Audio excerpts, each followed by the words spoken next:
Hi, welcome all.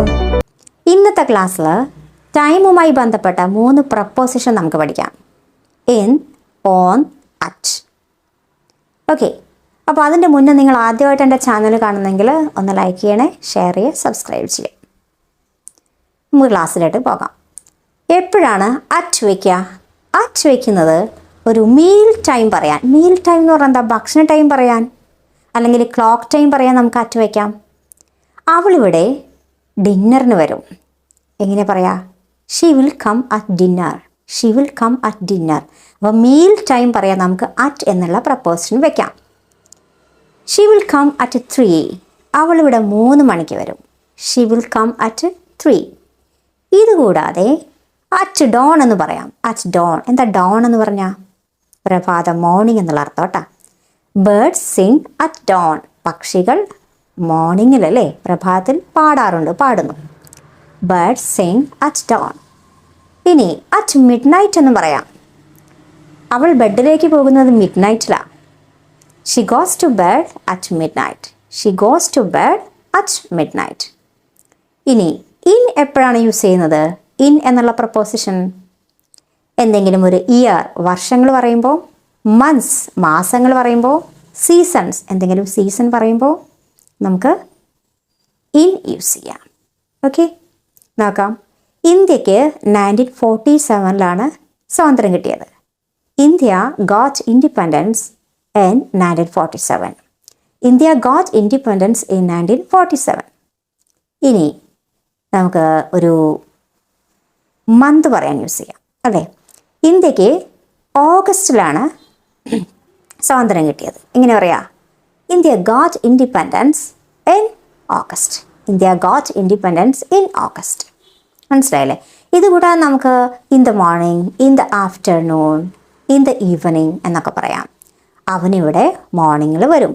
He will come here in the morning. He will come here in the morning.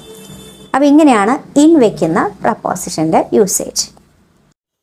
Next നമുക്ക് on എന്നുള്ള preposition എവിടെയൊക്കെ use ചെയ്യാം? On ഒരു day പറയാൻ, ദിവസം പറയാൻ, ഡേറ്റ് പറയാൻ നമുക്ക് വയ്ക്കാം. അല്ലെങ്കിൽ എന്തെങ്കിലും സ്പെഷ്യൽ ഡേ പറയാൻ നമുക്ക് ഓൺ വയ്ക്കാം. അത് നോക്കൂ. ഇന്ത്യക്ക് 15th ഓഗസ്റ്റിനാണ് സ്വാതന്ത്ര്യം കിട്ടിയത്. എങ്ങനെ പറയാം? India got independence on 15th August. India got independence on 15th August. ഇനി ഇന്ത്യക്ക് സ്വാതന്ത്ര്യം കിട്ടിയത് ഫ്രൈഡേ ആണ്. അപ്പോൾ നമ്മൾ ഡേ പറയാനല്ലേ? India got independence on Friday. India got independence on Friday. വെള്ളിയാഴ്ചയാണ് ഇന്ത്യക്ക് സ്വാതന്ത്ര്യം കിട്ടിയത്. എന്തെങ്കിലും സ്പെഷ്യൽ ഡേ പറയുകയാണെങ്കിൽ നമുക്ക് ഓൺ വയ്ക്കാം. We have holiday on independence day. നമുക്ക് ഇൻഡിപെൻഡൻസ് ഡേ അന്ന് ഹോളിഡേ ആണ്. We have holiday on independence day. Next നമുക്ക് ഓൺ ടൈം, ഇൻ ടൈം. ഇവ തമ്മിലുള്ള ഡിഫറൻസ് എന്താണെന്ന് നോക്കാം. എവിടേക്കാണ് ഇത് യൂസ് ചെയ്യാം? ഇത്രയും മനസ്സിലാക്കിയാൽ മതി. ഓൺ ടൈം എന്ന് പറഞ്ഞാലേ കൃത്യസമയത്ത് നമ്മൾ എത്തുക. ഒരു ഫങ്ഷനോ അല്ലെങ്കിൽ എന്തെങ്കിലും ഒരു പ്രോഗ്രാമിന് കൃത്യസമയത്ത് നമ്മൾ എത്തിച്ചേരുന്നതിനാണ് ഓൺ ടൈം വയ്ക്കുക. ഒരു എക്സാമ്പിൾ നോക്കൂ. The exam is at 10 AM.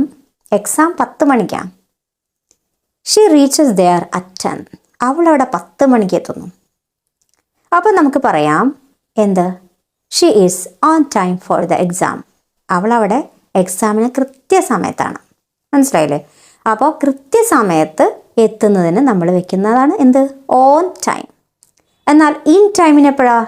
In time എന്ന് പറഞ്ഞാൽ പറഞ്ഞിരിക്കുന്ന സമയത്തിന് തൊട്ട് മുന്നേ, അതായത് കുറച്ച് നേരത്തെ നമ്മൾ എത്തിയാൽ ഇൻ ടൈം വയ്ക്കാം. എക്സാമ്പിൾ നോക്കൂ.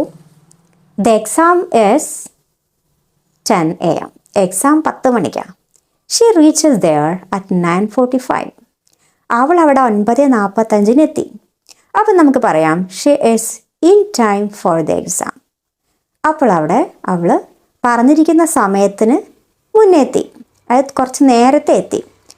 അപ്പോൾ നമ്മൾ കൃത്യസമയത്ത് എത്തുകയാണെങ്കിൽ ഓൺ ടൈമും, സമയത്തിൻ്റെ തൊട്ട് മുന്നേ പറഞ്ഞിരിക്കുന്ന ടൈമിന് മുന്നേ നമ്മൾ എത്തുകയാണെങ്കിൽ ഇൻ ടൈമും. അപ്പോൾ ഇതുപോലുള്ള ഗ്രാമർ ട്രിക്സ് ആൻഡ് ടിപ്സ് പഠിക്കാൻ എൻ്റെ ചാനൽ നിങ്ങൾ സബ്സ്ക്രൈബ് ചെയ്യുക. Thanks for watching.